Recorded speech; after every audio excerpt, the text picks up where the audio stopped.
Hello students, welcome back to our YouTube channel Aadhunik JEE NNE CET of Aadhunik digital classes. Previous class में हम लोगों ने start किया था कि मूविंग चार्ज की वजह से मैग्नेटिक फील्ड कैसे बनता है।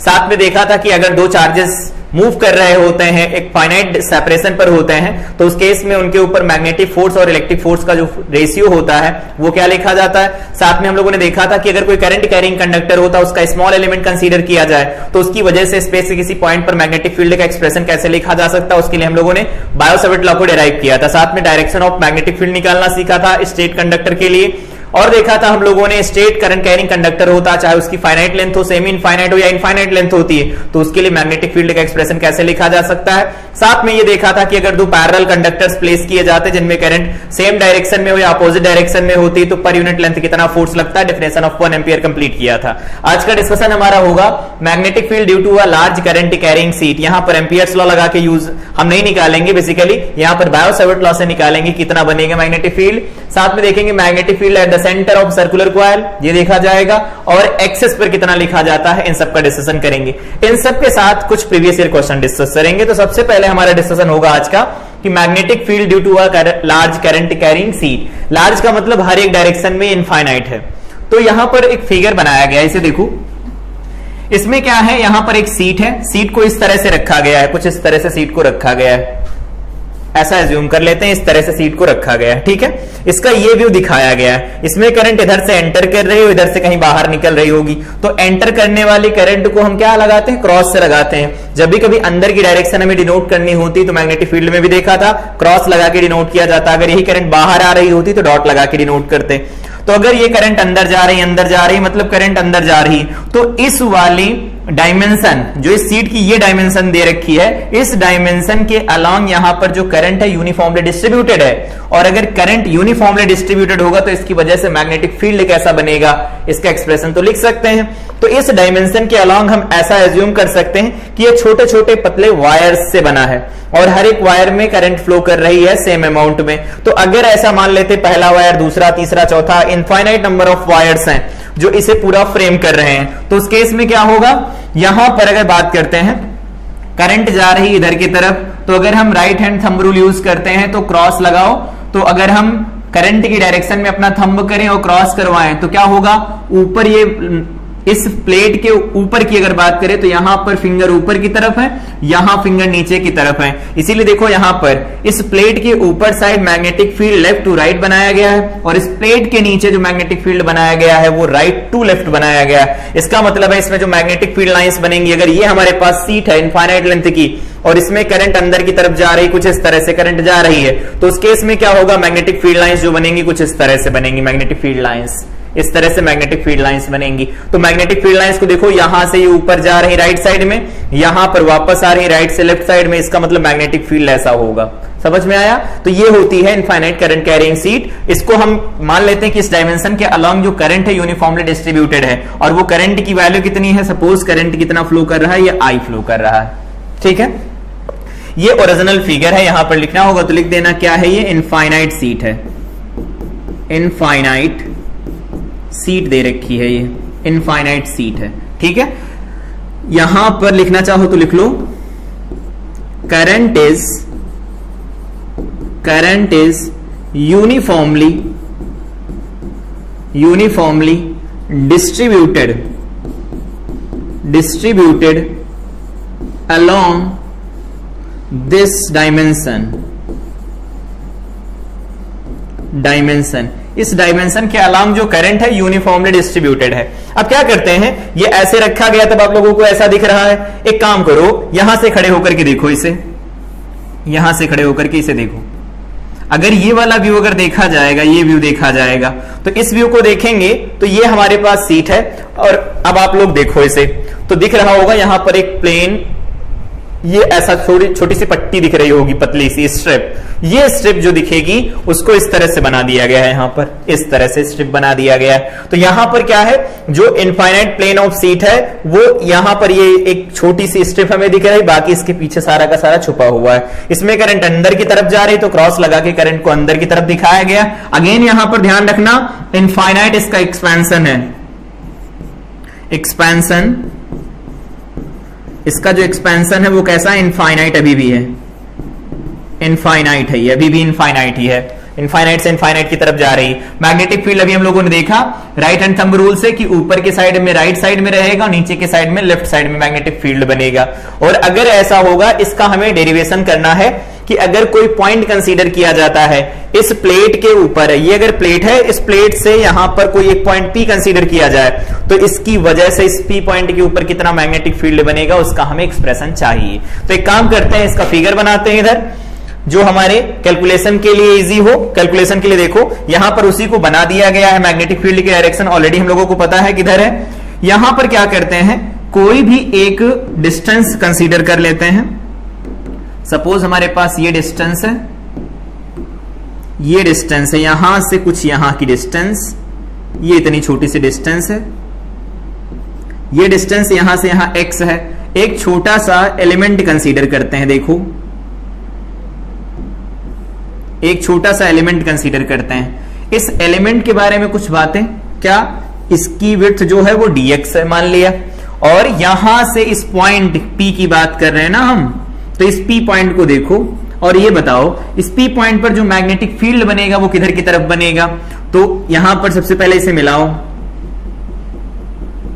इसके सेंटर से मिलाया जाता है ना, बायो-सैवर्ट लॉ में हम लोगों ने देखा था प्रीवियस लेक्चर में, मिला दिया। अब यहां से देखो यहां पर करंट कहां जा रही है, अंदर की तरफ करंट जा रही है, तो करंट जा रही है अंदर की तरफ, तो अंदर की तरफ करंट जाएगी तो इधर मैग्नेटिक फील्ड बनेगा, इससे परपेंडिकुलर इधर की तरफ बन जाएगा, ऐसा बनेगा। ठीक है, अगर मैग्नेटिक फील्ड की डायरेक्शन ये हो गई तो देखो इसके दो अलग अलग कंपोनेंट भी तो किए जा सकते हैं, ये दो कंपोनेंट किए जा सकते हैं। ठीक है, अब एक काम करो, यहां से जो ये डायरेक्शन आएगी ये तो हो गया छोटा सा dv वेक्टर, अगर ये dv बनेगा तो इसका ये कंपोनेंट लिखना। सपोज ये एंगल थीटा दिया गया है, तो ये थीटा है 90 माइनस थीटा, तो अगेन ये थीटा हो जाएगा, तो इसे क्या लिख सकते हैं, db cos थीटा लिखा जाएगा, और इधर वाला कंपोनेंट लिखा जाएगा dv sin theta, dv sin theta लिखा जाएगा। आई थिंक ये चीज समझ आई होगी। ठीक है, ये तो इधर जो एलिमेंट लिया गया उसकी वजह से हुआ। अब देखना है कौन सा कंपोनेंट कैंसिल होगा, कौन सा कंपोनेंट ऐड होगा, कौन सा समेशन में आएगा इंटीग्रेशन में। तो एक काम करते हैं, इसके लिए सपोज हमने यहां पर एक पॉइंट कोई मतलब एलिमेंट कंसीडर किया, सपोज ये एलिमेंट कंसीडर किया, और इसकी वजह से हम इस पॉइंट P के ऊपर ये ऐसा इस P के ऊपर मैग्नेटिक फील्ड की डायरेक्शन लिखना चाहते हैं। तो मैग्नेटिक फील्ड की अगर डायरेक्शन लिखेंगे तो क्या होगा, इस बार ये मैग्नेटिक फील्ड इधर आएगा, इधर आएगा, और अगर इधर मैग्नेटिक फील्ड आएगा तो उस केस में क्या लिखेंगे, इधर जो एंगल बनने वाला है, देखो ध्यान से, इधर पहले ये थीटा बनेगा तो देखो ये भी थीटा बनेगा, सही है ना।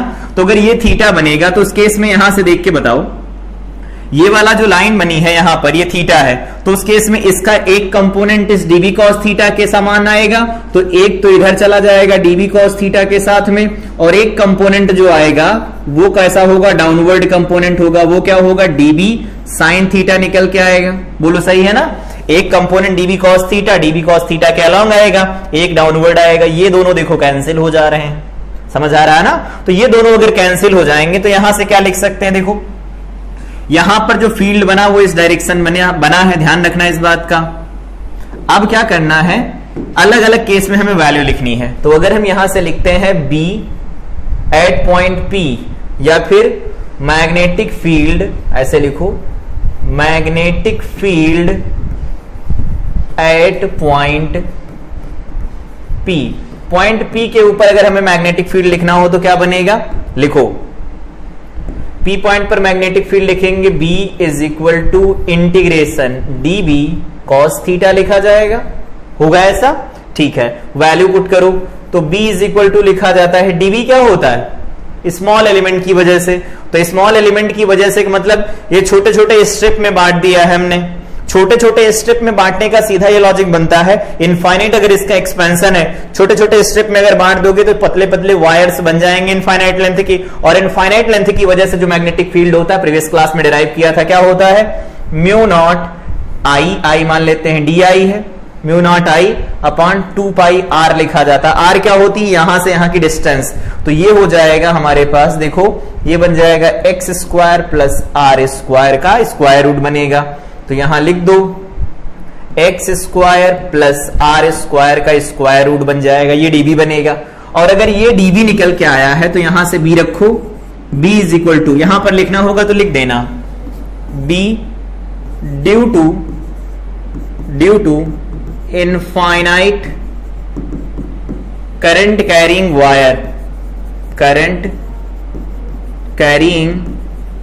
Wire, infinite current carrying wire की वजह से क्या बनेगा बी, तो वो लिखा जाता है म्यू नॉट डिवाइडेड बाय में 2 पाई, और यहां पर आई डिवाइडेड बाय में आर लिखा जाता है, आर परपेंडिकुलर डिस्टेंस होती है।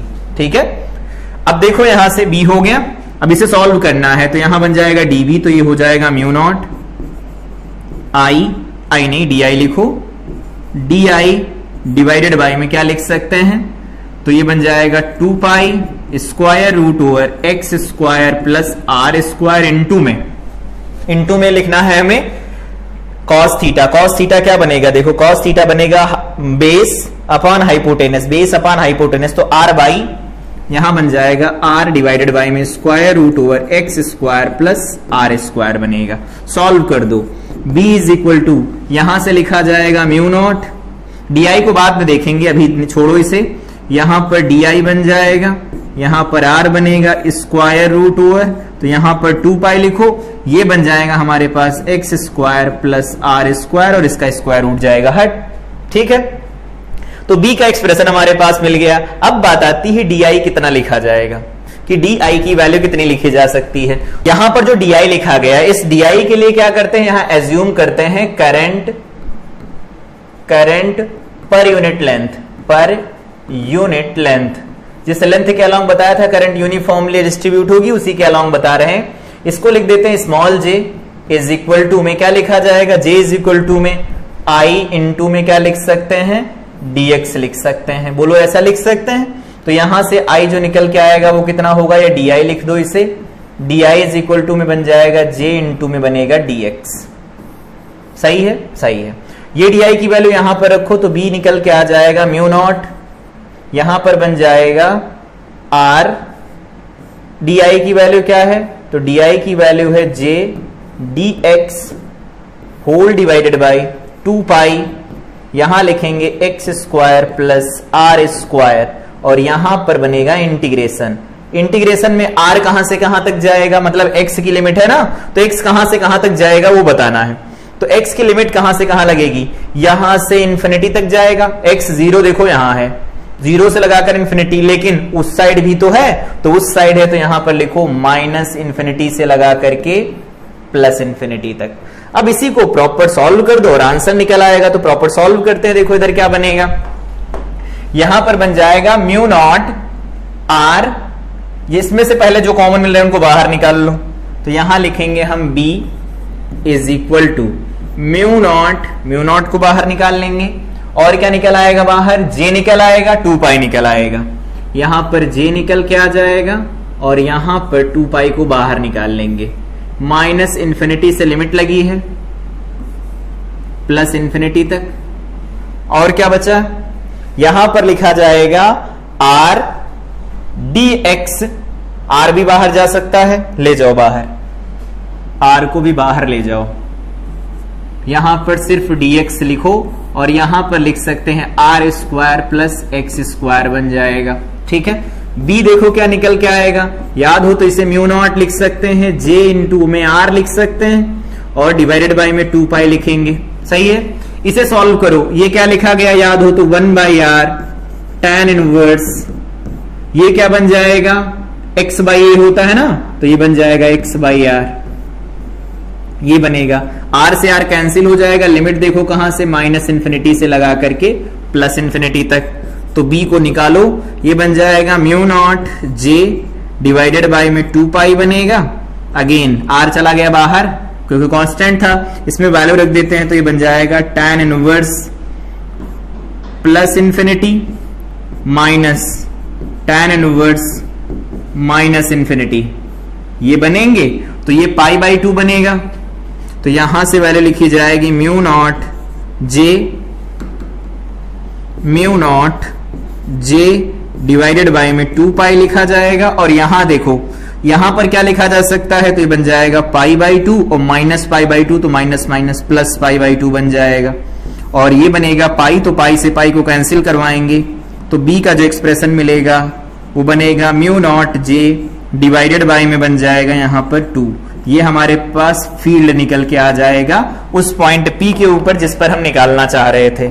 इस पॉइंट के ऊपर फील्ड निकालना था ना, इस P पॉइंट के ऊपर, P पॉइंट पर जो फील्ड लिखा जाएगा वो लिखा जाएगा μ0j डिवाइडेड बाय में 2। अगेन यहाँ पर J करंट डेंसिटी नहीं है, ध्यान रखना। यहाँ पर J क्या है, J है करंट पर यूनिट लेंथ, करंट पर यूनिट लेंथ, याद होना चाहिए फार्मूला। तो फार्मूला क्या निकल के आया है, फार्मूला निकल के आ गया है, यहां पर लिख लो एक बार, B is equal to half of μ0 into में J बन जाएगा। ठीक है, ये हो गया हमारे पास कि अगर कोई इनफाइनाइट सीट दे रखी होती है तो उसकी वजह से मैग्नेटिक फील्ड का एक्सप्रेशन कैसे लिखा जाता है। तो यहां पर इसका फिगर था, कैसे कैसे हम लोगों ने इसको अपने कैलकुलेशन के लिए इजी कर लिया। दोनों साइड में देखा तो dB वाला, जो dB cos थीटा ऐड हो रहे हैं, dB sin थीटा कैंसिल होते चले जा रहे हैं, तो जो कैंसिल हो रहे हैं उनको हटाए दे रहे हैं, बाकियों को ऐड कर रहे हैं। ऐड करने के लिए हम कंटिन्यूअस जब भी बात कर रहे होते हैं, फर्स्ट ईयर में पढ़ा है, जब भी कंटिन्यूअस सिस्टम दिया गया होता है, इन दैट केस हम सिग्मा का यूज ना करके इंटीग्रेशन का यूज करते हैं। तो इंटीग्रेट कर लिया, हमारे पास ये रिजल्ट आ गया। इसके आगे बात करते हैं magnetic field at the centre of a circular coil. अगर कोई सर्कुलर कॉइल दी गई होती है तो उसके सेंटर पर मैग्नेटिक फील्ड कितना लिखा जाता है।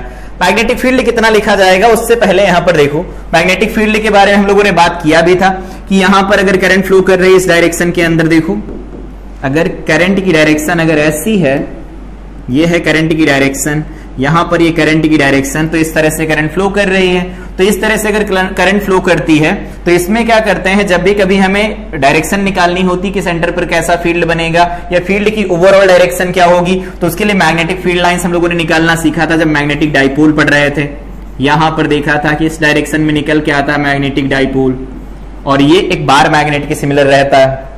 वैसे यहां पर डायरेक्शन निकालने के लिए क्या करना है, सबसे पहला एक काम करो, जहां करंट फ्लो कर रहे हैं उस डायरेक्शन में फिंगर्स को कर्ल करना है। फिंगर्स कहां कर्ल करती हैं, तो फिंगर्स कर्ल करती हैं डायरेक्शन ऑफ करंट। ठीक है, तो यहां पर जो थंब होता है, ये थंब, ये रिप्रेजेंट करता है डायरेक्शन ऑफ बी को, याद रहेगा। अगर हम किसी सर्कुलर लूप में जो फ्लो होने वाली करंट है उसके अलोंग अपने फिंगर्स को कर्ल करते हैं, तो इन दैट केस जो थंब होता है हमारा वो रिप्रेजेंट करता है डायरेक्शन ऑफ मैग्नेटिक फील्ड, याद रहेगा। तो ये डायरेक्शन देखने के लिए सिर्फ बनाया गया था। स्ट्रेट करंट कैरिंग कंडक्टर पढ़ा, उसके लिए हम लोगों ने डायरेक्शन निकालना सीखा। यहां पर सर्कुलर लूप स्टार्ट किया, अभी सर्किल के में करंट फ्लो कर रही होती है, कोई रिंग है उसमें करंट फ्लो कर रही होती, तो मैग्नेटिक फील्ड कितना बनता है यहां से निकाल पाएंगे। अब बात करते हैं एक्सप्रेशन कैसे डिराइव किया जा सकता है। तो एक्सप्रेशन के लिए क्या करो, इसमें पहले एक करंट एज्यूम कर लो, एक छोटी सी करंट एज्यूम, मतलब करंट एज्यूम कर लो, और इस करंट पर छोटा सा एक एलिमेंट लेना है हमें। तो एलिमेंट कैसे लिया जाता है ये बात तो हम लोग जानते हैं। इस डायरेक्शन में एक करंट एलिमेंट छोटा सा लिया जाएगा, ये कोई करंट एलिमेंट हो जाएगा ऐसा, ये हो गया करंट एलिमेंट। और अगर ये करंट एलिमेंट होगा तो एक बात यहां से देखो, इसके सेंटर पर ये दोनों एंड कुछ ना कुछ एंगल फॉर्म करेंगे, ये एक एंगल बनेगा, दूसरा वाला ये एंगल बनाएगा, दो एंगल बनेंगे। और सेंटर पर अगर दो एंगल बनेंगे, ये सेंटर है ओ सपोज, ये दो एंगल बनेंगे, मान लेते हैं एंगल दिया गया है डी थीटा दिया गया है। ठीक है, अगर ये रेडियस हम आर एज्यूम कर लेते हैं, आर है और डीएल ये लिखा गया है, ये डीएल है, तो डीएल की वैल्यू क्या लिखी जा सकती है, आर डी थीटा लिख सकते हैं। आर की इक्वल टू क्या लिखा जाता है, रेडियस इनटू में एंगल लिखा जाता है, लिख सकते हैं ना ऐसा, बिल्कुल लिख सकते हैं। अब इस छोटे से एलिमेंट की वजह से बी पर फील्ड लिखो, क्या लिखेंगे, magnetic field due to small element dl at O point की बात कर रहे हैं, तो कितना लिखा जाएगा, dB लगा के लिखते थे, क्या होगा μ0 डिवाइडेड बाय में 4 पाई, बायो-सैवर्ट लॉ लिख दो पूरा, I dl sin theta divided by में क्या लिखते हैं, डिस्टेंस का स्क्वायर। तो अगर ये डिस्टेंस बहुत छोटी है तो रेडियस के बराबर ही होगा, रेडियस का स्क्वायर कर दो। साइन थीटा में थीटा क्या होगा, तो अब ये समझो, अगर मान लेते हैं इसके सेंटर से इसको मिलाया जाए तो यहां पर एक बहुत छोटा सा लाइन बनेगी और वो बहुत छोटी सी लाइन इसकी रेडियस के परपेंडिकुलर निकल के आएगी। तो यहां पर लिख देंगे हम साइन 90, क्योंकि रेडियस परपेंडिकुलर होती है हमेशा आर्क के। और यहां पर देखो तो dB इज इक्वल टू क्या बनेगा, ये बन जाएगा म्यू नॉट डिवाइडेड बाय में 4 पाई, यहां बन जाएगा IDL डिवाइडेड बाय में बन जाएगा R स्क्वायर। ठीक है, अगर ठीक नहीं लग रहा हो तो इसको बदल लो, नहीं तो डायरेक्ट इंटीग्रेट करोगे तो dl इंटीग्रेट हो जाएगा, 2 पाई r आ जाएगा। नहीं करना है तो थीटा के टर्म में इंटीग्रेट कर लो, यहां लिख सकते हैं r d थीटा और डिवाइडेड बाय में क्या लिखा जाएगा r स्क्वायर। तो हमारे पास रिजल्ट क्या निकल के आएगा, dB is equal to mu not divided by में 4 पाई, यहां पर बन जाएगा I अपान r इंटू में बन जाएगा d थीटा। याद रहेगा, ये याद रहना चाहिए, वैसे उतना टफ नहीं है। ये एक्सप्रेशन निकल के आता है, कैसा भी कॉन्फ़िगरेशन हो, सर्कल जैसा कुछ बने तो उसके लिए ऐसा हम लिख पाएंगे। अब कंप्लीट सर्कल होगा तो कंप्लीट सर्कल के लिए इसे इंटीग्रेट कर देना है, कोई सेमी सर्कल होगा तो सेमी सर्कल के लिए इंटीग्रेट कर देंगे, अगर कोई सर्कुलर आर्क होगा तो उसके लिए भी वैल्यू लिखी जा सकती है। कैसे, यहां से देखो आगे। पहला है कंप्लीट सर्कल की बात करें हम, अगर कंप्लीट सर्कल दिया गया होता है, ये कंप्लीट सर्कल है, पहला पॉइंट है हमारा कंप्लीट सर्कल, इसमें करंट फ्लो कर रही है I। तो अगर I करंट फ्लो करेगी, इसके सेंटर के ऊपर मैग्नेटिक फील्ड की डायरेक्शन बताओ, डायरेक्शन बताओ बाहर की तरफ, डायरेक्शन बताओ बाहर की तरफ आएगा। इसका मतलब जो B बनेगा, B एट पॉइंट O जो बनेगा वो कहां होगा, आउटवर्ड होगा, ऐसा होगा। ऐसे तो बनाते थे, ये हो गया B एट पॉइंट O। अब हमें क्या करना है, यहां पर dB का एक्सप्रेशन हमारे पास निकल के आ गया है म्यू नॉट डिवाइडेड बाय में 4 पाई, यहां पर आया है I डिवाइडेड बाय में R, और यहां पर इंटीग्रेशन में क्या लगा है d थीटा। तो इस पूरे सर्कल के लिए 0 से लगा करके पाई तक, 2 पाई तक कर देंगे, इंटीग्रेट कर दो 0 से लगा करके 2 पाई तक, क्या निकल के आएगा, dB is equal to mu not divided by में 4 पाई, यहां पर लिख सकते हैं I डिवाइडेड बाय में R, यहां पर बन जाएगा थीटा, थीटा में बनेगा ये 2 पाई, कैंसिल करवा दो, एक्सप्रेशन बन गया B is equal to mu not divided by में 2R इंटू में क्या बन जाएगा I। ये हमारे पास रिजल्ट निकल के आएगा।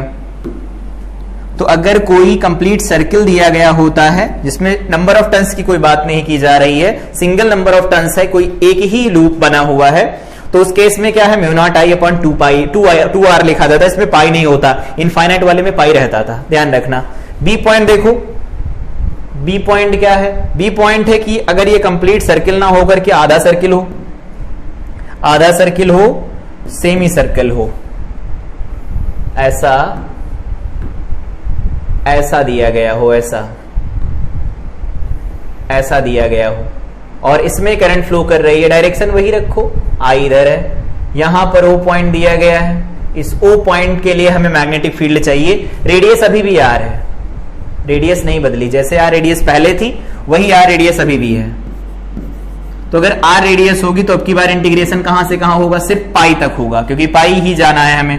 तो यहां से जो dB निकल के आएगा, या B डायरेक्ट लिखो, B इज इक्वल टू में म्यू नॉट डिवाइडेड बाय में 4 पाई, यहां पर I डिवाइडेड बाय में R बनेगा, इंटीग्रेशन 0 से लगा करके पाई, और ये बन जाएगा d थीटा।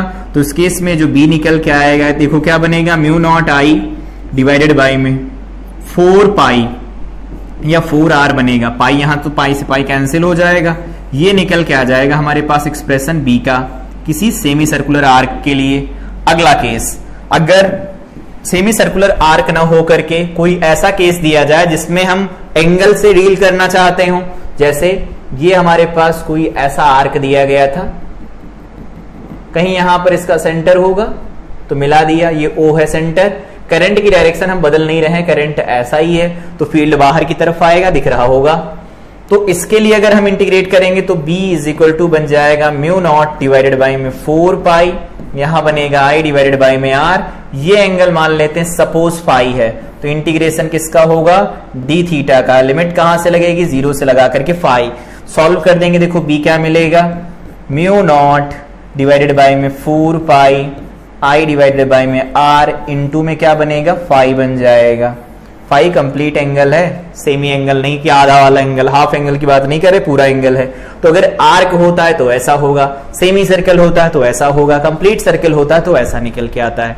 इवन यहां पर अगर करना चाहते तो इसी को इंटीग्रेट कर देते, इसी को डीएल का मतलब टोटल लेंथ मतलब उसकी सरकमफेरेंस का मतलब 2πr, डायरेक्ट निकाल देते, आंसर निकाला था। नहीं निकालना तो भी अलग अलग केस में सॉल्व कर सकते हैं इसे।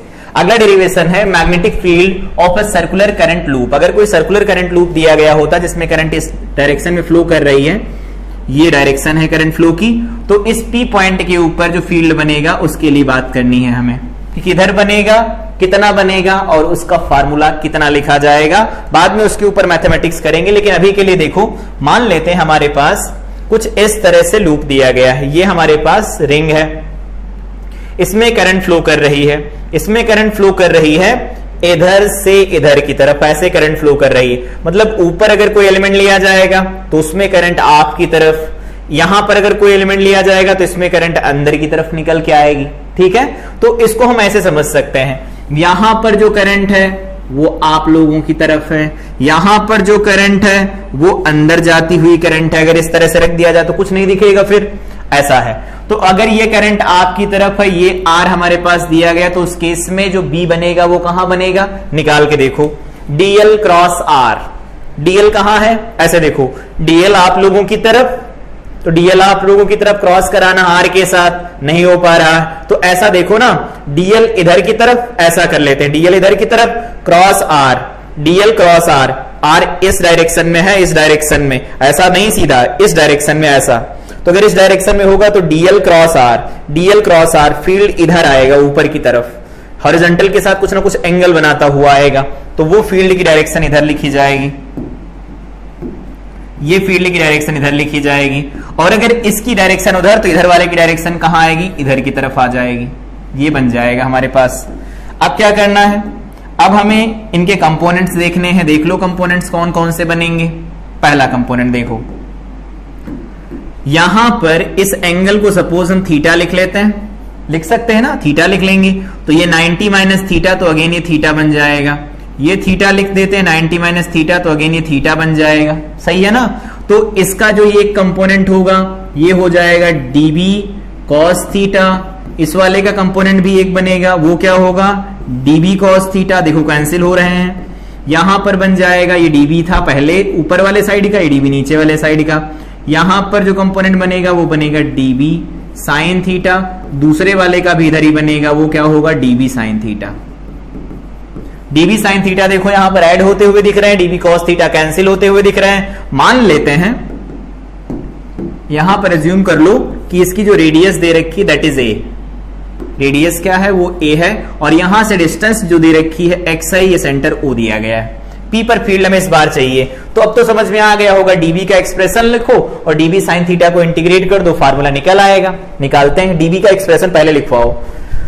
तो डीबी का एक्सप्रेशन अगर लिखा जाएगा यहां पर, DB is equal to mu not divided by में 4 पाई, बायोसावर्ट लगाओ, I DL sine theta divided by में क्या लिखा जाएगा, आर स्क्वायर, मतलब ये वाले डिस्टेंस का स्क्वायर, ये आर है तो इसे हम लिख देंगे आर स्क्वायर। अब थीटा कौन सा होगा, साइन थीटा। साइन थीटा होगा डीएल और आर के बीच का एंगल। तो डीएल और आर के बीच का एंगल की बात अगर करूं तो अप्रोक्सीमेट 90 डिग्री लेकर के चल सकते हैं। कैसे, ये पॉइंट इससे काफी दूरी पर होगा, काफी दूरी पर होगा, तो अगर ये कोई रिंग है, रिंग से काफी दूर चले जाओगे तो वो लगभग में 90 डिग्री बनाएगा एंगल। तो अगर अप्रोक्सीमेट 90 बनेगा तो यहां पर अप्रोक्सीमेट 90 डिग्री लेकर के चल सकते हैं। ठीक है, बाकी यहां से देखो क्या बन जाएगा, डीबी इज इक्वल टू, तो ये बन गया mu naught IDL divided by में क्या बन जाएगा, 4 पाई, ऐसा लिखो जैसे लिखा था, म्यू नॉट डिवाइडेड बाई में 4 पाई, यहां पर बनेगा आईडीएल डिवाइडेड बाई में बन जाएगा आर स्क्वायर। सही है। अब क्या करना है, यहां से बी निकालना है, तो बी निकल के आएगा इंटीग्रेशन डीबी साइन थीटा। तो डीबी का एक्सप्रेशन तो हमने लिख दिया, mu not I divided by में बन जाएगा 4 पाई आर स्क्वायर, इंटू में साइन थीटा क्या बनेगा, साइन थीटा निकल के आएगा ए डिवाइडेड बाई में, यहां पर ए स्क्वायर प्लस, या फिर ऐसे ए डिवाइडेड बाई में लिख दो आर, आर लिख दो, ऐसा बन जाएगा। सही है। अब यहां पर r की वैल्यू क्या बन जाएगी, देखो पाइथागोरस थ्योरम लगा लो, 90 तो है ही ना, तो पाइथागोरस थ्योरम अगर लगाएंगे तो क्या बनेगा, यहां से स्क्वायर रूट ओवर ए स्क्वायर प्लस एक्स स्क्वायर बन जाएगा। ये वैल्यू वहां पुट कर दो तो यहां पर बन जाएगा b is equal to, integration था, इंटीग्रेशन लगा है, यहां पर mu not I A divided by 4 pi, ये बन जाएगा आर क्यूब। आर क्यूब मतलब इसका क्यूब का मतलब ए स्क्वायर प्लस एक्स स्क्वायर का क्यूब का मतलब 3/2 बनेगा। और साथ में यहां पर डीएल लिखा गया था तो वो लिखा नहीं गया, तो डीएल यहां पर लिख दो, डीएल यहां पर लिख दो। अब जितनी भी वैल्यू है सब कांस्टेंट है, सिर्फ और सिर्फ डीएल बदलेगा, और डीएल बदलेगा तो डीएल का मतलब हम लोग जानते हैं। इधर नए पेज पर लिखो b इज इक्वल टू क्या निकल के आएगा, म्यू नॉट आई ए को बाहर निकाल लो, डिवाइडेड बाय में 4 pi A square plus X square की पावर 3.5 बन जाएगी।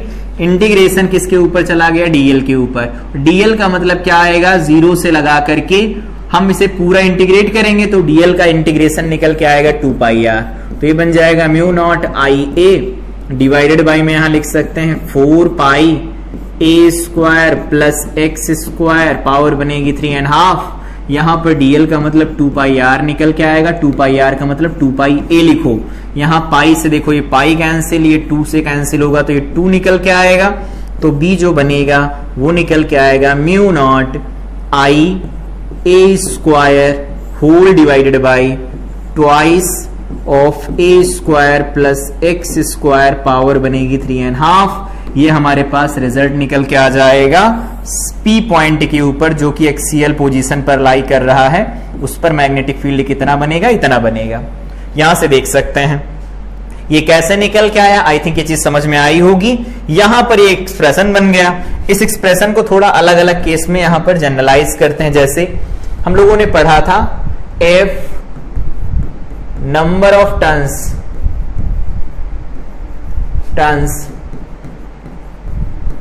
इन लूप इज कैपिटल एन।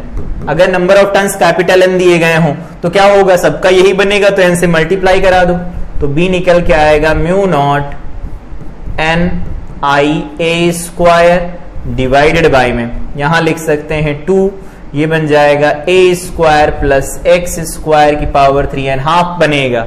ठीक है, ये बनेगा। अब इसको आगे फर्दर सॉल्व कर दो, रिजल्ट क्या बन जाएगा, फिर आगे सॉल्व करोगे तो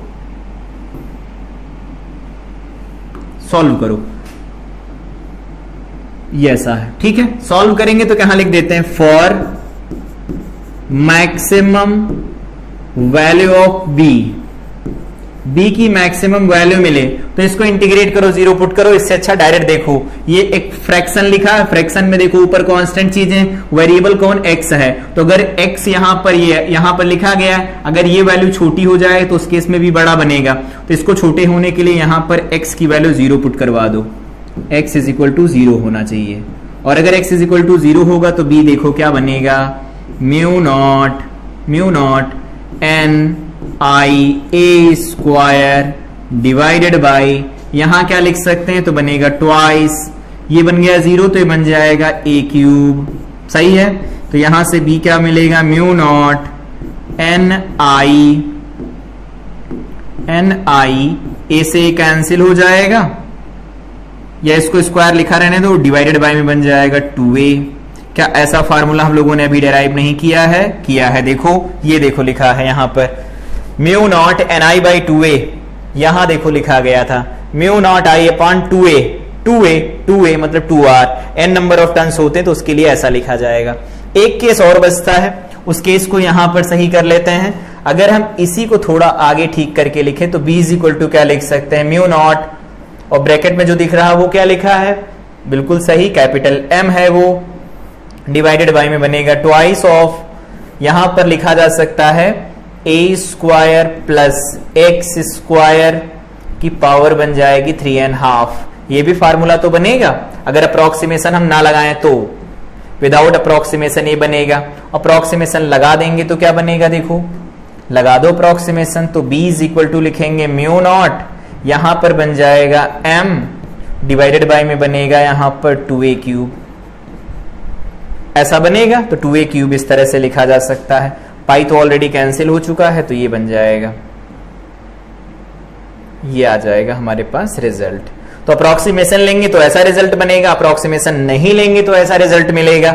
याद आ रहा होगा कुछ कि म्यू नॉट p या फिर kp by R cube, 2kp by R cube, वहां जैसे निकालते थे सेम उसी के सिमिलर निकल के आ रहे हैं रिजल्ट। लेकिन अभी के लिए ये रिजल्ट याद रखो कि कैसे निकल के आए हैं। ये वाला रिजल्ट याद रखो कि m से रिलेट कर सकते हैं, इसे भी m से रिलेट कर सकते हैं।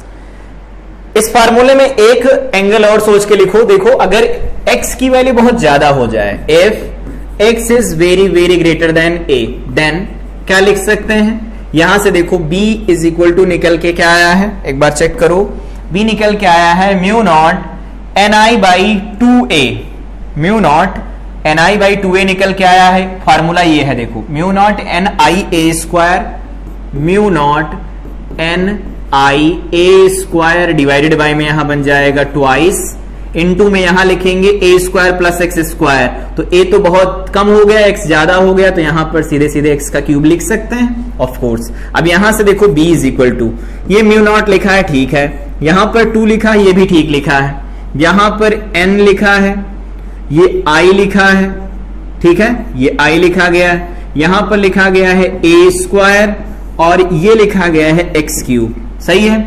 यहां पर 2 लगाना चाहते हैं हम, लगा दो, तो यहां से 2 से मल्टीप्लाई कराना पड़ेगा। यहां पर हम पाई लगाना चाहते हैं, लगा दो, कोई दिक्कत नहीं, यहां पर हम पाई लगा देंगे, पाई लगा देंगे, तो ये बन जाएगा देखो म्यू नॉट अपॉन 4 पाई, यहां पर बनेगा 2, ये है करंट और ये एरिया, तो ये बन जाएगा m और डिवाइडेड बाय में क्या बनेगा, x क्यूब बन जाएगा, ये बन जाएगा b। कुछ याद आया हो तो याद आया होगा, अभी जो हम लोगों ने बताया कि जो e लिखा जाता है वो क्या लिखते थे हम लोग, वो लिखा जाता था 1/4 pi epsilon not 2p divided by में r क्यूब लिखते थे, या भी x डिस्टेंस पर बात करें तो x क्यूब लिखा करते थे। ये दोनों फार्मूले देखो सिमिलर है ना, तो यहां पर अगर इलेक्ट्रोस्टैटिक समय आती तो उससे रिलेट करके हम डायरेक्ट चीजों को लिख लिया करेंगे। तो एक्सियल पॉइंट पर अगर हम लिखेंगे वैल्यू तो सेम निकल के आता है, इसका मतलब ये तो डाइपोल जैसा बिहेव करता है। तो ऑफ कोर्स अगर कोई सर्कुलर लूप होता है या सर्कुलर कॉइल होती है तो वो एक डाइपोल जैसा बिहेव करती है, और डाइपोल जैसा बिहेव करेगी तो करंट डिसाइड करती है कि उसमें n और s किधर बनते हैं। जैसे यहां पर अभी हम लोगों ने देखा कि n और s किधर बनेंगे, यहां पर देखो ये n बनेगा, इधर ये s बनेगा, डायरेक्शन रिवर्स कर दी जाए तो इधर s बनेगा तो इधर n बन जाएगा, जैसा बोलना चाहे बोल सकते हैं। तो ये हमारा अगला डेरिवेशन हो गया, ठीक है, ये हो गया। यहां से क्वेश्चन स्टार्ट हो रहे हैं, एक एक करके क्वेश्चन को देखते हैं। क्वेश्चन यहां पर दे रखा है, current I flows in a long straight wire with a cross section having the form of a thin semicircular ring of radius r as shown in figure. Find the magnetic field at the point O situated on the axis of the wire. O पर बताना है magnetic field कितना बनेगा। तो इसको बिल्कुल similar उसी के बना सकते हैं, कैसे, यहां पर देखो, क्या ऐसे नहीं बना सकते, हम बना सकते, बाकी का इसके पीछे छुपा दो। यहां पर करंट अंदर की तरफ है, करंट अंदर की तरफ जा रही, ये करंट हो गई अंदर की तरफ, करंट हो गई, छुपा दिया, करंट अंदर चली गई। अब करंट अगर अंदर की तरफ चली जाएगी तो हमें यहां इस पॉइंट O के ऊपर फील्ड बताना है, इसी बीच में तो होगा। तो यहां पर हम अलग अलग एलिमेंट कंसीडर करते हैं, ये एलिमेंट कंसीडर करो, तो यहां पर देखो, और एक एलिमेंट इसके उल्टा यहां कंसीडर करो, और इसके लिए देखो फील्ड कहां बनेगा। तो बताओ फील्ड कहां पर बनेगा, तो डीएल क्रॉस आर से देखते हैं हम, डीएल क्रॉस आर से देखा जाता है बी की डायरेक्शन। तो बताओ डीएल कहां है, डीएल कहां होगा, अंदर की तरफ, डीएल अंदर की तरफ होगा, क्रॉस बी, तो यहां फील्ड इधर की तरफ बनेगा, तो फील्ड बनेगा इधर की तरफ। इसका मतलब अगर एक लाइन खींची जाए तो फील्ड इधर बनेगा, तो फील्ड अगर इधर बनेगा डीबी, तो इसके दो कंपोनेंट भी तो आएंगे, तो दो कंपोनेंट आएंगे, तो बना लो कंपोनेंट। अगर ये थीटा एंगल बन रहा है तो उस केस में 90 माइनस थीटा, ये थीटा बनेगा, ये डीबी कॉस थीटा बनेगा, और ये बन जाएगा डीबी साइन थीटा, बन जाएगा ना। ये पूरा सॉल्व नहीं करेंगे, खुद ही सॉल्व करना है। अब देखो अगर ये दूसरा वाला एलिमेंट लिया जाएगा डीबी, तो ये क्या लिया जाएगा, यहां पर डीएल अंदर की तरफ है, आर इधर, तो इसका फील्ड इधर बनेगा, तो इधर फील्ड बनेगा तो कॉस वाला जुड़ेगा, साइन वाला कैंसिल हो जाएगा। इसका क्या मतलब है कि जो बी बनेगा वो इंटीग्रेशन होगा किसका, डीबी कॉस थीटा का, कॉस थीटा का इंटीग्रेशन होगा। तो b इज इक्वल टू क्या लिख सकते हैं, db, बोलो db लिखा जाएगा mu not upon 4 pi i into में dl, यहां पर लिखा जाए dl को क्या लिख सकते हैं, dl मतलब ये छोटा सा डिस्टेंस, तो dl को लिखा जा सकता है r d थीटा, ये हो गया i dl। साइन थीटा में क्या लिखा जाएगा, साइन थीटा में साइन 90 लिख देंगे हम, और डिवाइडेड बाय में हो जाएगा r स्क्वायर मतलब इसकी रेडियस का स्क्वायर कितनी है r स्क्वायर, यहां पर बन जाएगा cos थीटा। ठीक है, अब इसी को सॉल्व कर देना, जो भी रिजल्ट आएगा लिमिट लगाने के टाइम ध्यान रखना कि ये कहां से कहां जाएगा, ये थीटा जो होगा इस वाले से इधर जाएगा, टोटल एंगल पाई का बन रहा होगा, लिमिट ध्यान से रखना, बाकी सॉल्व कर देना, रिजल्ट निकल आएगा। अगला क्वेश्चन दिया गया है, यहां से मेन के क्वेश्चन शुरू हो रहे हैं, जो अब तक हम लोगों ने पढ़ा है उसके क्वेश्चन यहां से स्टार्ट हो रहे हैं। कह रहे हैं दो लंबे करंट कैरिंग कंडक्टर्स हैं, दो लॉन्ग करंट कैरिंग कंडक्टर्स है, थिन है, बोथ हैव करंट I, ठीक है, are held by insulating threads of length L and are in equilibrium of as shown in the figure, the threads making an angle theta, theta angle बना रहे हैं with vertical. यहां पर ये लिखा गया है if wires have mass lambda, यहां पर जो ये लिखा गया है इसकी जगह पर है lambda per unit length, then the value of I की वैल्यू कितनी होगी। तो यहां पर फिगर देखो, पहले ऐसा फिगर दिया गया है, तो दो ये वायर्स दिए गए हैं, तो अगर यहां पर हम यूज करें फोर्स पर यूनिट लेंथ का कॉन्सेप्ट, फोर्स पर यूनिट लेंथ, पर यूनिट लेंथ, बोलो क्या लिखा जाता है, याद होगा पिछली क्लास में हम लोगों ने डिराइव किया था F बाई एल, तो यहां पर ये हम मान लेते हैं F बाई एल की वैल्यू कैपिटल F है, उसे लिखेंगे म्यू नॉट डिवाइडेड बाई में 2 पाई I1 I2, तो I इंटू में I लिखा जाएगा, डिवाइडेड बाई में डिस्टेंस लिखी जाती है, तो डिस्टेंस क्या होगी, यहां से यहां की डिस्टेंस वो कितनी है बताओ, तो वो दे रखी है, यहां से देखो, यहां से ये हमारे पास थीटा दिया गया, ये L है, तो सामने L साइन थीटा बनेगा, तो इसे लिख सकते हैं 2L साइन थीटा बन जाएगा। ये है मैग्नेटिक फोर्स पर यूनिट लेंथ, निकालना सीखा था हम लोगों ने, निकाल दिया। अब अगला डिस्कशन ये होगा कि अगर ये एक दूसरे से दूर गए हैं, इसका मतलब रिपल्सन हुआ होगा, तो रिपल्सन हुआ होगा तो F इधर लग रहा है, और यहां पर यूनिट लेंथ की बात करें तो लैम्डा इंटू जी लगा के लिख दो, पर यूनिट लेंथ हो जाएगा ग्रेविटेशनल फोर्स। ठीक है, अब देखो यहां पर ये थीटा दिया गया है, यहां पर अगर हम एक लाइन ड्रॉ करते हैं तो ये एंगल क्या बनेगा, थीटा बनेगा, यहां पर ये कितना 90, तो यहां पर जो टेंशन लगेगा T और F के बीच का एंगल 90 प्लस थीटा बनेगा। और दूसरा देखो लैम्डा जी है, यहां पर लैम्डा जी की बात करें F, तो यहां पर इन दोनों के बीच का एंगल कितना बनेगा वो बताओ, तो यहां से देख लो, ये लाइन ड्रॉ कर रहे हैं हम, इधर ये लाइन ड्रॉ किया, ये जो एंगल बन रहा थीटा, तो ये 90 माइनस थीटा बनेगा, ये एंगल कितना बनेगा 90 माइनस थीटा, तो इधर वाला एंगल कितना है 90 है ही। आगे पढ़ते हैं क्वेश्चन, कह रहे हैं ये इक्विलिब्रियम में है, ठीक है, इक्विलिब्रियम में है, तो इक्विलिब्रियम में होंगे तो क्या करेंगे, लामीज थ्योरम लगा सकते हैं, याद होगा लामीज थ्योरम लगाओ इसके ऊपर। तो लामीज थ्योरम क्या है, F डिवाइडेड बाई में दोनों के बीच का एंगल, तो 90 तो ये बन जाएगा sine 180 minus theta is equal to lambda G divided by में साइन 90 प्लस थीटा बन जाएगा। सही है, सॉल्व करते हैं, यहां से बनेगा F is equal to lambda G, यहां पर बन जाएगा साइन 90 माइनस थीटा, ये साइन थीटा बन जाएगा डिवाइडेड बाई, यहां पर क्या बनेगा, ये बन जाएगा कॉस थीटा। तो यहां से F जो निकल के आया वो आया लैम्डा जी, या ऐसे लिखा रहने दो, F की वैल्यू पुट कर दो, यहां F कितना है, तो F है म्यू नॉट I का स्क्वायर डिवाइडेड बाई में 2 2 4 पाई L, यहां बनेगा साइन थीटा।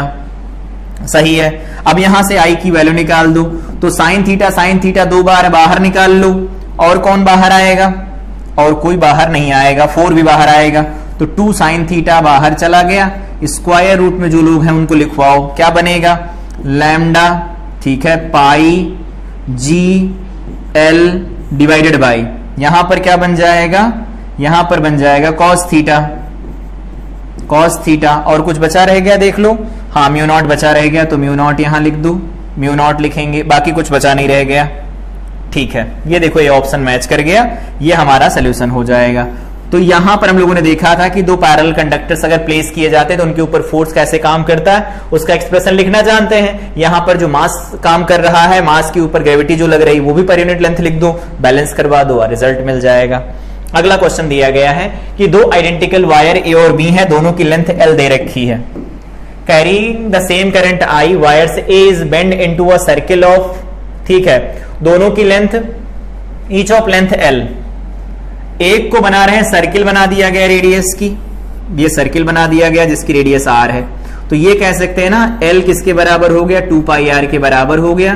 तो यहां से आर की वैल्यू निकाल लो, एल बाई 2 पाई बनेगी, सही है। उसमें करंट सेम करंट फ्लो कर रही आई, इसकी वजह से जो फील्ड बनता है वो बी लिखा जाएगा ए, तो बी ए क्या लिखा जाएगा, अभी निकाला यहां पर, क्या लिखते हैं, mu not I divided by में 2 इंटू में आर लिखा जाता है, आर का मतलब बन जाएगा एल, यहां पर लिख सकते हैं 2 पाई, सही है। दूसरा क्या कर रहे हैं, दूसरे को बदल दिया गया स्क्वायर में, square of length L and B is bend to form a square, square में बदल दिया गया ऑफ लेंथ, सेम लेंथ का स्क्वायर तो बनेगा नहीं, कोई स्क्वायर बनाया गया है, तो मान लेते हैं ये हमारे पास L दिया गया है, तो वहां से क्या लिखेंगे 4 स्मॉल l जो लिखा जाएगा वो कैपिटल L के, तो L is equal to L by 4 आएगा। यहां से देखो, सबसे पहले यहां सेंटर पर मैग्नेटिक फील्ड लिखना है ना, तो इनके एंगल्स तो लिखने होंगे, 45 इधर 45 इधर बनेगा, तो ये बन जाएगा। इसकी वजह से इसमें करंट की डायरेक्शन कुछ भी एज्यूम कर लो, एक डायरेक्शन होगी इधर इधर इधर, तो ये डायरेक्शन है, तो फील्ड कहां बनेगा, अंदर की तरफ, यहां पर 45 बनेंगे, तो म्यू नॉट डिवाइडेड बाई में 4 पाई आई डिवाइडेड बाई में आर लिखा जाता है, ये कितना होगा a बाई 2 मतलब l बाई 2 मतलब l बाई 2 करेंगे तो l बाई 8 बनेगा, तो ये l बाई 8 बन जाएगा। और यहां पर साइन 45 क्या बनेगा, 1 बाई रूट 2 बन जाएगा, इनटू में 2 बन जाएगा, दोनों को जोड़ेंगे ना ये बनेगा। इसी को सॉल्व कर देना है, ये b और ये b हो गया, इन दोनों को डिवाइड करके रेशियो बता देना क्या आएगा, डिवाइड कर लो, किसका रेशियो चाहिए, बी ए, तो ये बन जाएगा म्यू नॉट आई इंटू में 2 पाई डिवाइडेड बाई 2 इंटू में l बनेगा। यहां पर इसको उल्टा करो, इसे लिखेंगे 4 पाई, लिख देंगे ना 4 पाई l, यहां रूट 2 बन जाएगा और डिवाइडेड बाई में बनेगा म्यू नॉट आई इंटू में 8 इंटू में 2 बन जाएगा। तो यहां पर देखो म्यू नॉट आई से म्यू नॉट आई कैंसिल हो गए, ठीक है, और यहां पर जो पाई है पाई बन जाएगा 4, ये 2 तो ये 2 बन जाएगा, इस 2 से इस 2 को काटेंगे ये 2 बन जाएगा, और क्या रह गया, यहां पर वैल्यू निकल के आई पाई का स्क्वायर डिवाइडेड बाई में 8, और ये इससे कैंसिल हो जाएगा, यहां पर देखो 2 है तो ये 2 कैंसिल हो जाएगा, तो ये कितना बनेगा, रूट 2 निकल के आ जाएगा। एक बार फिर से चेक करना चाहो कर लो, यहां पर कैंसिल हुआ था, 2 कैंसिल हो गए, ये ऐसा लिखा गया था, यहां पर 2 को कैंसिल करवाएंगे, तो अगर इससे कैंसिल करवाते तो एक रूट 2 बचा रह जाएगा, ये हमारे पास रिजल्ट मिल जाएगा। सॉल्व करके खुद देखना चाहो देख लो, पहले बदला गया इससे सर्किल में, दूसरे वाले को स्क्वायर में बदला गया है, दोनों के पहले सर्कमफेरेंस और इनके पेरीमीटर बराबर करके हम लोगों ने निकाल लिया साइड और रेडियस, और उसको सॉल्व कर दिया, ये रिजल्ट मिल गया। अगला क्वेश्चन देखो, ये खुद से सॉल्व कर सकते हो। Magnetic needle of magnetic moment this end moment of inertia ये दिया गया है, तो याद होगा टाइम पीरियड लिखना सिखाया था, 2 पाई लिखा जाता है, आई डिवाइडेड बाई में एम बी लिखा जाता है, एम बी लिखते हैं, इसमें वैल्यू रख देना, सीधे रिजल्ट मिल जाएगा। लेकिन ध्यान रखना थीटा बहुत स्मॉल होना चाहिए, यहां पर कहा सिंपल हार्मोनिक मोशन करा, इसका मतलब थीटा की वैल्यू स्मॉल ही होगी। 10 ऑसिलेशन में कितना टाइम पीरियड आएगा, तो ये हो जाएगा हमारे पास टी की वैल्यू मान लेते हैं xi है, तो यहां पर जो टाइम लगेगा, टाइम फॉर 10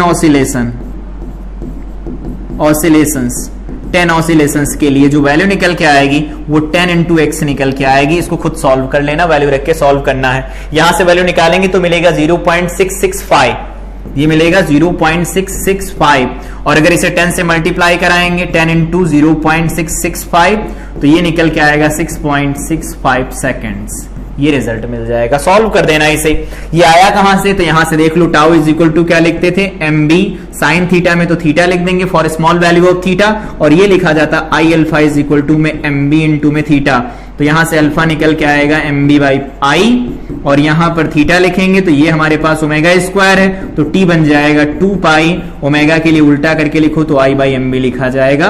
ध्यान रखना है, पढ़ाया था। आगे बात करते हैं, यहां पर क्वेश्चन दिया गया है, ऐसे क्वेश्चन बोर्ड पूछता है, ये भी पूछ लेते हैं। यहां पर लिखा गया है, ये आर्क दिया गया है, दूसरा आर्क दिया गया है, यहां से ऐसा कुछ, यहां से 3 सेंटीमीटर 2 सेंटीमीटर रेडियस है। कह रहे हैं कि जो ओ पर फील्ड बनेगा वो कैसा होगा। तो देखो, इसकी वजह से जो ओ पर फील्ड बनेगा बाहर की तरफ होगा और इसकी वजह से बनेगा अंदर की तरफ। तो इस वाले की वजह से फील्ड लिखाओ, कहां बनेगा, मान लेते हैं वो B1 है। B1 इज इक्वल टू क्या लिखेंगे, तो लिखा जाएगा म्यू नॉट डिवाइडेड बाई में 4 पाई, यहां पर लिखा जाता है आई डिवाइडेड बाई में आर। आर कितना है, 3 सेंटीमीटर, तो 3 into 10 to the power of -2 into में एंगल लिखा जाता था। एंगल कितना लिखते हैं, तो एंगल लिख दो पाई बाई 4, पाई बाई 4। ठीक है, ये कहां होगा, देख लो, ये कहां होगा, बाहर की तरफ होगा, तो ये डॉट लगा के बाहर लिखवा दो। और सिमिलरली अगर हम B2 लिखते हैं तो वो बन जाएगा म्यू नॉट अपॉन 4 पाई, यहां पर आई डिवाइडेड बाई में आर। आर क्या बनेगा, यहां से यहां 5 बनेगा, तो 5 into 10 to the power of -2 into में एंगल वही बनेगा पाई बाई 4 बन जाएगा। ये कहां बनेगा, क्रॉस अंदर की तरफ बनेगा, क्योंकि ऐसा लिखेंगे, ये अगर हम बात करेंगे कुछ इस तरह से, हाँ अंदर की तरफ बनेगा। ठीक है, या ऐसे नहीं लिखना चाहते तो ऐसे देख लो ना, डीएल इधर आएगा, तो डीएल अगर इस तरफ आएगा और क्रॉस आर करेंगे, क्रॉस आर करेंगे अंदर जाएगा। ठीक है, अब इन दोनों को सॉल्व कर देना है, कौन ज्यादा कौन छोटा होगा देख लो, ये वैल्यू बड़ी, ये वैल्यू छोटी है, तो यहां से निकाल लेते हैं कितना बन जाएगा। इसमें जो कॉमन मिल रहा है उनको कॉमन ले लो, देखो mu not I divided by में, या फिर इनको सॉल्व कर देते हैं, कुछ पाई से पाई को कैंसिल करवा दो, यहां पर पाई से पाई को कैंसिल करवा दो, तो म्यू नॉट करंट की वैल्यू दे रखी 10, खुद रख लेना और इसे सॉल्व कर लेना, हटाना ही तो है। जो बी बनेगा एट पॉइंट 2 वो हो जाएगा B1 माइनस B2। सॉल्व करके रिजल्ट देख लेना, 1 into 10 to the power -5 tesla निकल के आएगा। सॉल्व कैसे करना था वो बता दिया कि अगर कोई आर्क होता तो mu not upon 4 pi I upon R into 5 लिखा जाता है, 5 की वैल्यू 45 दे रखी थी। अगला यहां पर है find the magnetic field at point P due to the straight line, ये इसकी वजह से यहां पर फील्ड चाहिए, लिख सकते हैं बिल्कुल। पिछले क्लास में हम लोगों ने डिराइव किया था इसे, तो B इज इक्वल टू क्या लिखा जाता है, mu not upon 4 pi I divided by में R sine phi 1 plus sine phi 2 लिखते थे, याद होगा तो। इसमें वैल्यू पुट कर देना, निकल आएगा। बस ये थीटा नहीं पता तो थीटा लिख लो, क्या दिक्कत है थीटा लिखने में। यहां का थीटा जो होगा, यहां का थीटा होगा 6 है तो ये 3 सेंटीमीटर होगा, ये भी 3 सेंटीमीटर आएगा। तो यहां ये 3 है, ये 5 है, तो ये आएगा 25 माइनस का 9 बन जाएगा, ये बनेगा 16, तो ये 4 सेंटीमीटर निकल के आ जाएगा। सही है, इसको थीटा लिख लो, इसे थीटा लिख लो, दोनों साइड के एंगल बराबर बराबर, तो यहां से बन जाएगा 10 टू द पावर ऑफ -7 होती इसकी वैल्यू। आई कितना है, यहां से आई की वैल्यू देखो क्या है, ये दे रखी 5 डिवाइडेड बाय में आर। आर कितना है 4 सेंटीमीटर, -2 हो गया, इनटू में साइन थीटा 2 साइन थीटा बनेगा, साइन थीटा क्या बनेगा परपेंडिकुलर, तो 3 डिवाइडेड बाय में 5 बन जाएगा। सॉल्व कर देते हैं, ये वैल्यू निकल के आने वाली है 4/20 बन जाएगा। सही है, ठीक है, 20 बनेगा तो ये बन जाएगा -1 और ये कट जाएगा। ठीक है, ये वैल्यू इससे कैंसिल हो जाएगी, ये माइनस का 6 बन जाएगा, यहां पर बनेगा 5 और 3 15 और into 10 to the power of -6 बनेगा ये, और इसको सॉल्व करेंगे तो 1.5 into 10 to the power of -5 tesla बन जाएगा। ये हमारा रिजल्ट मिल जाएगा। मतलब कोई अगर फाइनाइट लेंथ का वायर दिया गया होता तो उसके नियर अगर कोई पॉइंट कंसीडर किया जाता है, मैग्नेटिक फील्ड की जो वैल्यू होती है वो कितनी लिखी जाती है, इस फार्मूले से, mu not upon 4 pi I upon R sine phi 1 plus sine phi 2। इसके आगे बढ़ते हैं। अगला क्वेश्चन लिखा गया है कि a thin ring of 10 centimetre radius carries a uniformly distributed charge. ठीक है, याद होगा जब हम लोगों ने देखा था कि अगर कोई रिंग है यूनिफॉर्मली चार्ज डिस्ट्रीब्यूटेड होता है और अगर वो रोटेट करती तो उसके अलॉन्ग कितनी करंट बनती है, तो करंट की वैल्यू लिखना सीखा था। क्या होता था, करंट इलेक्ट्रिसिटी में पढ़ा है, कितनी करंट बनती है, I is equal to Q omega divided by में 2 पाई। अगर याद नहीं है तो ये बिल्कुल गलत बात है, याद होना चाहिए, ये बनेगा। अगर याद नहीं है तो याद रखो, I की वैल्यू लिखी जाएगी Q omega upon 2 pi, Q divided by में टी की वैल्यू 2 पाई बाई ओमेगा होती है, रिलेट करके आंसर निकाल लो। आई बन गया, ठीक है, ओमेगा दे रखा सब कुछ। Then the charge carried by the ring is close to, charge निकालना इस बार। तो यहां पर जो बी बनेगा, सेंटर की बात कर रहे हैं, ये देखो दिया गया है, b is equal to 3.8 into 10 to the power of -9 और फार्मूला क्या होता है, mu naught I divided by में 2r लिखा जाता है ना। तो यहां से I की वैल्यू रख दो, तो ये म्यू नॉट डिवाइडेड बाई में 2r, I की वैल्यू बन जाएगी क्यों, ओमेगा अपान 2 पाई, क्यों ओमेगा अपान 2 पाई बन जाएगा। इसको थोड़ा और अच्छे सॉल्व कर देते हैं, म्यू नॉट ये 4 पाई कर लो, ज्यादा अच्छा लगेगा, ये बन जाएगा क्यों ओमेगा डिवाइडेड बाई में r, ये तो बन जाएगा 10 टू द पावर ऑफ -7, ये वैल्यू बन जाएगी क्यों, इनटू में ओमेगा दे रखा है कितना, 40 रेडियन पर सेकेंड, 40, हाँ 40 रेडियन पर सेकेंड है, और डिवाइडेड बाई में r रेडियस 10 सेंटीमीटर है, तो ये बन जाएगा 10 into 10 to the power of -2 बन जाएगा। और इसको बराबर कर देना 3.8 into 10 to the power of -9 के, सॉल्व कर देना, रिजल्ट निकाल लेना, जो भी मैच करेगा वो आंसर हो जाएगा। देखो ये पता हो, एक लाइन में इसे सॉल्व करोगे, बाकी कैलकुलेशन तो डिपेंड करती तुम्हारे ऊपर, कैसे सॉल्व कर सकते हो, यहां से निकालोगे, क्योंकि वैल्यू क्लोज टू बता रहे हैं किसके करीब आएगी, तो जिसके करीब आएगी निकाल लेना। देखो इसके करीब निकल के आ जाएगी। अगला क्वेश्चन दिया गया है, क्वेश्चन कह रहे हैं the magnitude of magnetic field at the centre of an equilateral triangular loop of side 1 metre. Triangular loop है, ये भी खुद से कर सकते हो। ट्रायंगुलर लूप है, इसमें करंट फ्लो कर रही है, मान लेते करंट ऐसे फ्लो कर रही है, इसके सेंटर पर हमें चाहिए फील्ड, 10 एम्पियर करंट है। सुनो क्या करना होगा, किसी एक की वजह सेंटर पर निकालो, तो इसको मिलाना पड़ेगा यहां से, इसको मिलाना पड़ेगा यहां से, ऐसा, ये हमारे पास डिस्टेंस निकल के आएगी, 90 डिग्री इधर बनेगा, ये एंगल हो गया थीटा, तो ये वाला एंगल भी थीटा बनेगा। क्यों, क्योंकि अगर हम इसको साइड लिखते हैं तो ये a/2 बन जाएगा, ये a/2 बन जाएगा, होगा। यहां पर जो एंगल बनेगा 30 डिग्री बनता। अगर ये r लिखा गया है तो बताओ यहां से क्या लिख सकते हैं, tan 30 degree is equal to लिखा जाएगा परपेंडिकुलर अपान बेस, ये होता है 1/√3 इज इक्वल टू बन जाएगा r अपान a, यहां 2 बनेगा तो यहां से r की वैल्यू लिख सकते हैं a अपान 2√3 बन जाएगा। r मिल गया। अब ये फार्मूला लगा लेना, देख लेना क्या निकल के आता है, mu naught upon 4 pi i upon r sine phi 1 plus sine phi 2 बन जाएगा। ठीक है, ये रिजल्ट बन जाएगा हमारे पास। क्या बन रहा है, ये साइन फाई 2, ये रिजल्ट बनेगा। ये हमारे पास निकल के आएगा एक सिंगल वायर की वजह से, इसमें तो 3 वायर हैं, क्या करना है इसे 3 से मल्टीप्लाई करा लेना, सॉल्व कर लेना, देख लेना कौन सा रिजल्ट बन के आता है। तो ये क्लास थी जिसमें हम लोगों ने पिछली क्लास के और इस क्लास से कुछ मिसलेनियस क्वेश्चन को डिस्कस किया, जिसमें स्ट्रेट करंट कैरिंग कंडक्टर के क्वेश्चन थे, सर्कुलर लूप के क्वेश्चन थे, मोमेंट के क्वेश्चन थे, और यहाँ पर करंट इलेक्ट्रिसिटी भी इन्वॉल्व हो रही थी। तो यहाँ पर अलग अलग टॉपिक को रिलेट करके क्वेश्चन कैसे फ्रेम किए जाते, उससे भी रिलेटेड क्वेश्चन लगातार पूछे जा रहे हैं। तो ये सवाल आने चाहिए कि कैसे कैसे हम सॉल्व कर सकते हैं, हमारा अप्रोच क्या होगा। बाकी कैलकुलेशन तो डिपेंड करती है कि जितनी जल्दी सॉल्व कर सकते हो उतनी जल्दी आंसर निकाल लोगे, लेकिन अप्रोच क्या रहता है वो अगर समझ में आ जाता है तो क्वेश्चन लगाना इजी हो जाता है। अगली क्लास में हमारा डिस्कशन होगा, बाकी के बचे हुए जो डेरिवेशंस हैं उनके बारे में बात करेंगे। सोलेनॉइड और टोरॉइड के बारे में बात किया जाएगा कि उनका मैग्नेटिक फील्ड बायो-सैवर्ट लॉ से कैसे निकाला जा सकता है। एम्पियर्स लॉ जब देखेंगे तब देखेंगे, लेकिन पहले बायो-सैवर्ट लॉ डिस्कस कर रहे हैं तो इसके एप्लीकेशन जितने हैं उन सबको डिस्कस करेंगे। बाकी के जो बचे हुए PYQs हैं इसके जो यहां पर किए, उनके बचे हुए जो PYQs हैं उनको भी अगली क्लास में हम लोग कवर करेंगे। तो तब तक के लिए इस क्लास